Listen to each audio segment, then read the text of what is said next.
السلام عليكم ورحمة الله السلام وبركاته. عليكم ورحمة الله وبركاته. حومي أيها حوسر المشاهدون خوي الكرام، كثير دقا من ناخ الناس خواتر يسأل هذا خاتر السؤال: هل تعني يجوز بوسو مستغن مكش دويتي لأحد شاوين من دي دزده المسلمين أن شي بوسو يصنع وجري لنفسه أدواتي عيد أقولبن ميلاد تان ميرز دا وأن أرشكيتشتن يجمع وين دي دزده إخوانه مجر دويتي وأحبابه هور شرح ويكرر يوخ ذلك كل إدزدش عام؟ هل الله يجوز هن له دنياح ذلك أتون في دين شرع الله وشرعه؟ مكش دويتون أم يا أن حارم دين هذا دنياح بدعة بوخبو تشكر يقداقن هم وأنه دوهر تشبه يا كرسنا بالعرب خختر ولر والكفار؟ دوهر هر هذا دقا سؤال ناخ يطرحه خواتش خاتر كثير دو من الناس، أم لكنني أسوق قبل أن خاتن أجيب جواب على هذا دلي السؤال أسأل ساخاتر سؤال: خواتر دو هل فعل بيغمر النبي صلى الله عليه وسلم وسلم شاوين دي دزدني ذلك لنفسه؟ تنجواب الجواب لا. تسدنا هل فعل خليفة أحد شخص من حمو الخلفاء دزدني إز الراشدين ذلك لنفسه؟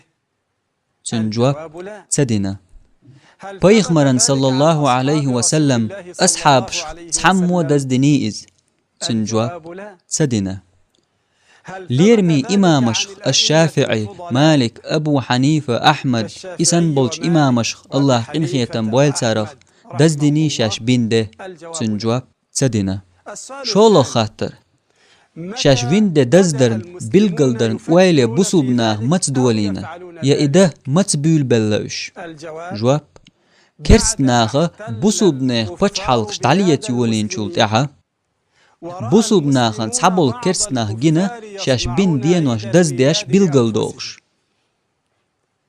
فبدأ بعض تاق بوسو بناغ المترفين تحبول من حول دا بيول المسلمين بل هقارغ يقلدون ترليل هؤلاء تاق تار هروين فيصنعون دا دزدر هذا أولش الذي دول هم يسمى دا بعيد دولينا الميلاد. تون ديلا أتون الأمر تيدوغنا الأول لم يثبت حلخر ذلك ستم عن أصحاب أصحابش النبي إدين صلى خلر الله عليه ستن وسلم. دات الأمر شولغ الثاني ستم جاء إز ذلك ويقدئنا إلينا كرستنا من خير الغرب. الأمر قولغ الثالث: هل هروين هذا دا دزدر الفعل الله هن متع خلر دوي قربة حو الله هن تقربك جيرج إلى الله؟ ويقرولش الجواب تنجواب لا. دات الأمر ديولغ الرابع: لو كان وين دا هذا دزدر من عادات كرستنين الكفار مشركين عادتش خلج والمشركين، هل يجوز بوسو بستغن للمسلم مجش دويتي أن كرستنا يتشبه خيخ بالكفار مشركش خاء ترول والمشركين؟ نسمع حديث وين دايوش النبي بيغمرن صلى الله عليه وسلم حديث الذي مدو رواه أبو داود ديتندل وهو حسن بيغمر صلى بشواهده. الله عليه يقول وسلم فيه النبي وتحديث صلى عبوغ الله عليه وسلم: من تشبه تعناخخ ترولرق بقوم إز تاريخو فهو منهم. تعناخخ قومه ترولرق إز تاريخو إذا لا تنديلا يجوز لنا وين أن مجردات نتشبه يوروبخ بالغرب ولا بوسو بغير بوتشخ المسلمين أتردل في هر فعل عادتش هذه أترديتش العادات أليل وريح والتقاليد. فلو تأول قال شوالح وما إذا هون المانع سمك من ذلك؟ هر هذا تير ليس دينن من شعائر يلولدرن الدينية عادتش ولا خمدات التعبدية، هر وهذا دنيا من البلغ الأمور شخمدو الدنيوية ويدم التي يجوز يقردولش لنا أن نفعلها.